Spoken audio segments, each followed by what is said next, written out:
Mesdames et messieurs, bonjour et bienvenue dans ce journal présenté par Ben Moulani. La célébration de la journée de la création est à la une de l'actualité ecclésiale. Célébrée chaque année par l'Église adventiste du 7e jour, la journée de la création revêt une importance particulière.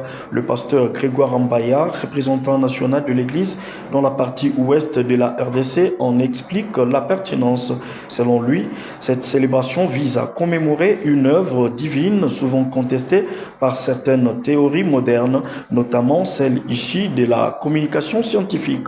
Elle a pour but de ramener l'humanité à la vérité biblique fondamentale, reconnaître Dieu comme le seul et véritable créateur. Écoutons-le au micro de Claude Kaja. Le sabbat de la création, et c'est pas pour rien, c'est chaque année qu'on a ce sabbat de la création au mois d'octobre.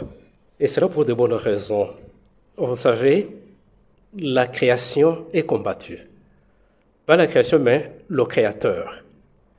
Dieu qui a appelé toutes choses à l'existence est combattu par son adversaire. Il y a des faux dieux qui sont aussi adorés, mais qui n'ont rien amené à l'existence. C'est pourquoi, avec la théorie de l'évolution, qui ne reconnaît pas la création, où nous sommes le produit du hasard, nous sommes les descendants des singes, et vous voyez, c'est enseigné partout, dans toutes les écoles, dans les universités. Et ça, c'est l'œuvre de l'ennemi. Maintenant, nous avons le devoir de donner la vraie vérité à l'humanité. C'est pourquoi nous devons célébrer la création, ne fût-ce qu'une fois par an, pour attirer l'attention de toute l'humanité et la ramener à la vraie vérité. Tous les jeunes couples comptant de 0 à 5 ans de mariage sont invités à prendre part à une retraite qui sera organisée du 26 au 28 décembre 2025 au site Ngalassi dans la commune de Mongafula. Cette retraite sera organisée par le couple pastoral Jean-Pierre Moulumba. Pour plus de détails sur cette rencontre, on écoute le pasteur Jean-Pierre Moulumba au micro de Julia Britney. Alors bonjour tout le monde. Ici, je voudrais faire une annonce très importante pour les couples de 0 à 5 ans. Nous prévoyons avoir une retraite de ce couple qui va se tenir à Kimwenza chez Ngalassi du 26 au 28 décembre 2025. Et ça va tourner autour de familles épanouies. C'est notre constat à moi et ma femme d'avoir vu que les couples, les jeunes qui viennent de se marier ont toujours des problèmes. Et nous sommes appelés toujours à résoudre leurs problèmes. Et le nombre est croissant chaque année. Et nous avons besoin de faire bénéficier à tous les jeunes couples de partout, de l'église, en dehors de l'église, qui voudraient venir pour passer ce moment de retraite et de formation pour qu'ils puissent stabiliser leur couple, qu'ils puissent être familiers avec les problèmes qui guettent les couples qui sont nouveaux, afin de consolider non seulement leur couple, mais aussi leur foi en Dieu, et qu'ils sachent que Dieu est toujours là, même si le diable attaque les familles. Alors nous voulons que ce soit une bonne expérience, et tous ceux qui voudraient venir, ils sont obligés de s'inscrire en utilisant le numéro 085 22 83 241. La participation pour le couple, c'est $65, ce qui va couvrir tous les repas et le logement. Mais parce qu'il faut réserver l'endroit et chaque couple doit réserver son bungalow, nous demandons que au plus tard le 6 de ce mois, le 6 novembre, que ce couple verse $20. Autre chose dans ce journal, alors que la ville de Kinshasa traverse une période de chaos sur le plan sécuritaire, la police nationale congolaise ville de Kinshasa lance l'opération Kanga Kanga, qui signifie arrêter sans pitié les criminels urbains regroupés en bandes et gangs afin de renforcer l'opération Ndobo et la sécurité des Kinois en cette fin d'année.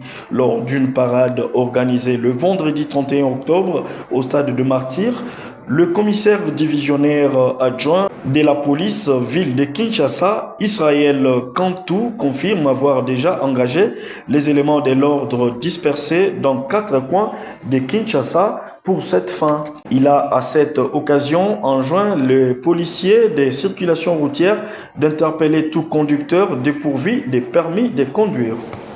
Parlons santé dans ce journal. Selon l'Organisation mondiale de la santé, le mois de novembre est dit bleu car il permet de sensibiliser sur les cancers masculins, notamment les cancers de la prostate et des testicules. Que peut-on comprendre du cancer de la prostate et des testicules et comment se prévenir?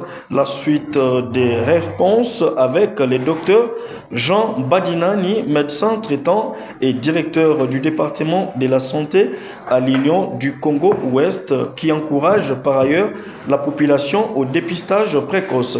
Écoutons-les au micro de Claude Kaja.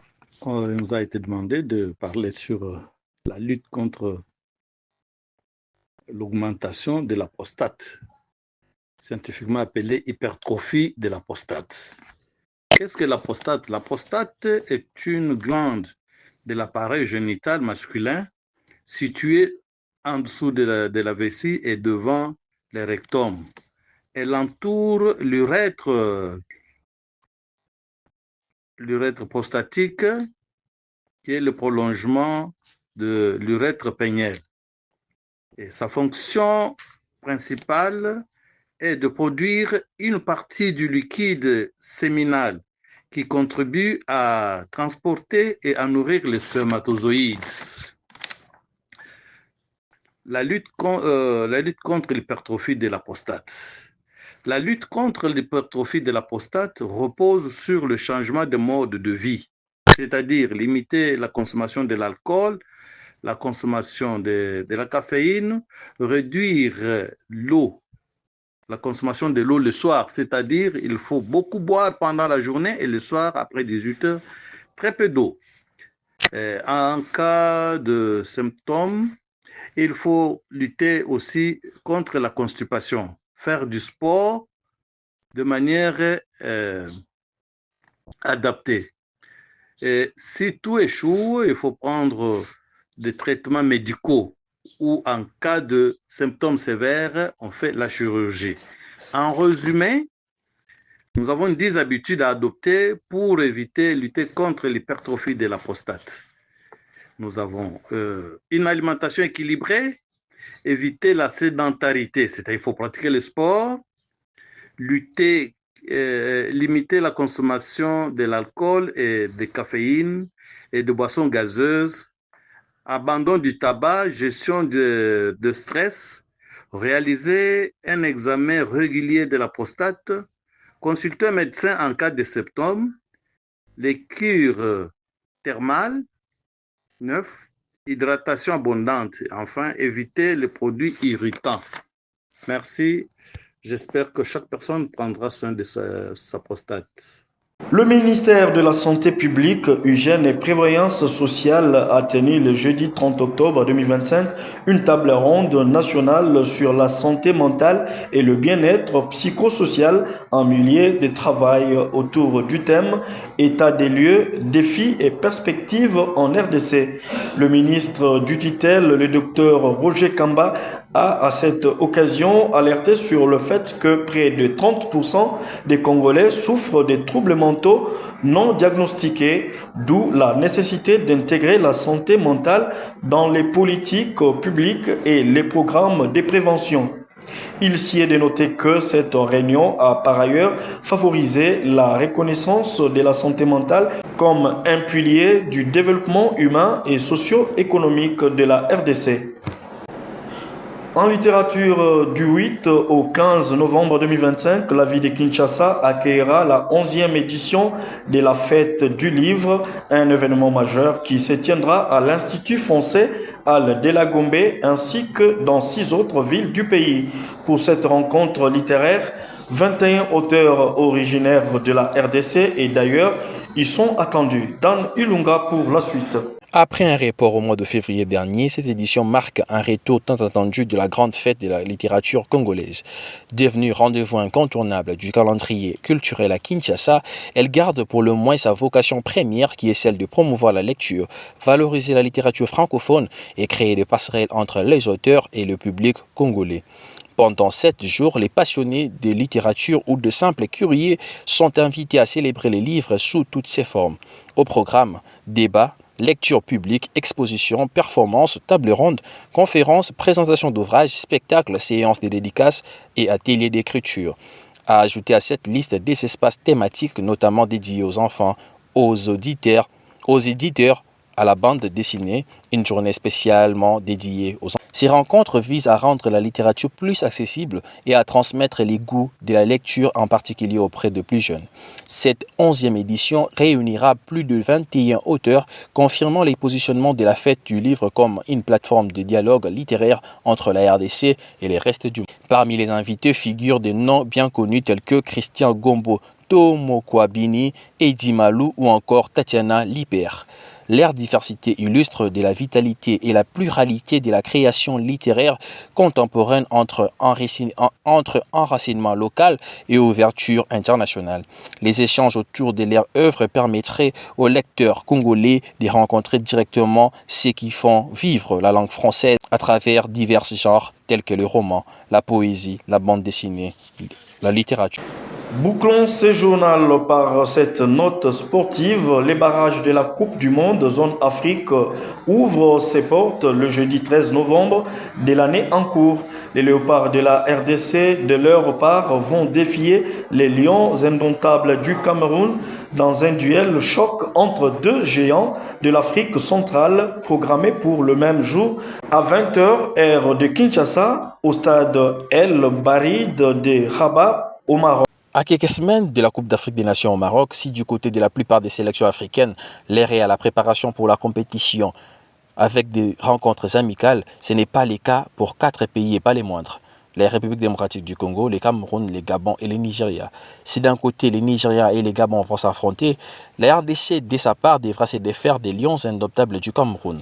La République démocratique du Congo, poussée par ses 25 fauves sélectionnés par Sébastien Desabre, avec l'arrivée de 3 nouveaux venus, dont Mathieu Epolo, gardien titulaire des Standards de Liège en Belgique, Mario Stroikans, milieu de terrain d'Anderlecht, toujours en Belgique, et de Michel-Ange Baliukwisha, sociétaire de Celtic Glasgow en Écosse. Ces derniers vont se rallier aux 22 autres anciens, dont les capitaines Chancel Mbemba, Cédric Bakambo, Samuel Mutusami, Meshak Elia. Et pour cette rencontre, c'est les Soudanais Ismaël Mahmoud, Ali Mahmoud, qui a été désigné comme arbitre central et sera assisté de 4 Kenyans. Du reste, une nouvelle donne sera ajoutée à ces barrages qui est l'introduction de l'assistance vidéo. Les léopards de la RDC tenteront de battre les lions indomptables du Cameroun pour espérer une place en finale de ces barrages africaines en prélude de la Coupe du Monde prévue en 2026. Voilà, c'est la fin de ce journal présenté par Ben Moulami et mis en onde par Cédric Mbembe. Au nom de la grande équipe rédactionnelle, je vous dis merci de l'avoir suivi. On se retrouve le lundi prochain pour une nouvelle édition.